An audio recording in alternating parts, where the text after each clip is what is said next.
Subscribe करें R K service centre channel को, दबाएं बेल आइकन का बटन अपकमिंग वीडियोस सबसे पहले देखने के लिए।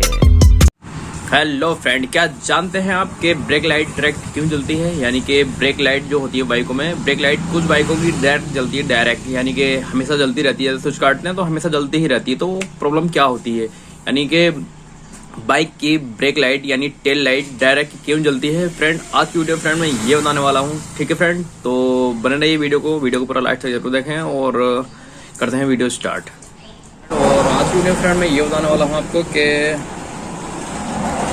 बैक लाइट डायरेक्ट यानी डायरेक्ट जो जलती है बैक लाइट जलने की प्रॉब्लम क्या होती है, यानी क्या प्रॉब्लम होती है ऐसे जो ब्रेक लाइट डायरेक्ट जलती है यानी डायरेक्ट जलती है। तो फ्रेंड देखो, एक भाई का कमेंट भी आया है, उनको भी पता लग जाएगा और आपको भी पता लग जाएगा। तो यानी ब्रेक लाइट जो डायरेक्ट होती है क्या प्रॉब्लम होती है। वीडियो को लाइक करें और चैनल को सब्सक्राइब करें और वीडियो करते हैं स्टार्ट।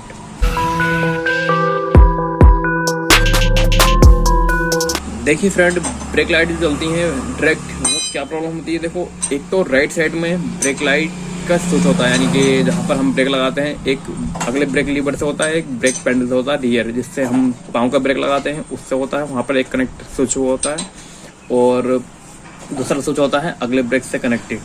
देखिए फ्रेंड, जब ये ब्रेक लाइट डायरेक्ट होती है तो देखो अधिकतर मात्रा में जो स्विच खराब होता है वो अगला ब्रेक स्विच खराब होता है, यानी जो अगले ब्रेक से कनेक्ट होता है। यानी कि जो राइट हैंड का जो ब्रेक होता है उसमें एक नीचे स्विच लगा रहता है और हर एक बाइक का अलग अलग सिस्टम होता है। क्योंकि जो 150 सीसी 125 सीसी जो होती हैं उनमें सिस्टम अलग होता है। जो 100 सीसी होती हैं उनमें सिर्फ वायर ही वायर होती हैं, यानी कि एक छोटा सा स्मॉल स्विच होता है। तो वो खराब होने से ब्रेक लाइट डायरेक्ट जलती है। तो फ्रेंड देखो, ब्रेक लाइट डायरेक्ट जलने की जो प्रॉब्लम होती है वो स्विच खराब होने से ही होती है, जो ब्रेक लाइट डायरेक्ट जलती है। आप उसका ब्रेक स्विच चेक करें और अगर खराब है तो चेंज कर दें, कोई प्रॉब्लम की बात नहीं है। और देखो उसमें जो करंट सप्लाई होता है वो वैसे ही होता है। देखो, हम जैसे चाबी काटते हैं, चाबी काटने के बाद डायरेक्ट करंट ब्रेक के स्विच में जाता है, यानी कि एक अगले ब्रेक के स्विच में जाता है, यानी कि अगले राइट हैंडल में, यानी जो अगला ब्रेक होता है, यानी कि जो राइट हैंड में जो ब्रेक होता है उसके स्विच में डायरेक्ट करंट पहुंचता है। और एक जो पाँव वाला ब्रेक होता है उसके वायर यानी सॉकेट जो होता है उसमें करंट पहुंचता है, ठीक है।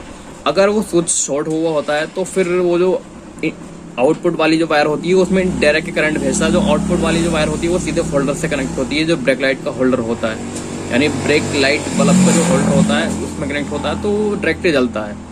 ऐसा होता है। अगर अगला ब्रेक का जो तार होता है यानी अगला ब्रेक का जो स्विच होता है उसका भी अगर शॉर्ट हुआ होता है, वैसे ज़्यादातर जो शिकायत है ब्रेक लाइट डायरेक्ट की प्रॉब्लम वो अगले ब्रेक यानी राइट हैंड का जो ब्रेक होता है उसमें प्रॉब्लम होती है, तब जाके ब्रेक लाइट डायरेक्ट जलती है। तो आप ऐसा करिए कि उसका ब्रेक स्विच चेक कराएं और फिर उसको चेंज करवाएं, ठीक है फ्रेंड। उम्मीद है आपको वीडियो समझ में आएगी और वीडियो को लाइक, चैनल को सब्सक्राइब जरूर करें और फिर मिलता है नई वीडियो के साथ। Okay friend, bye.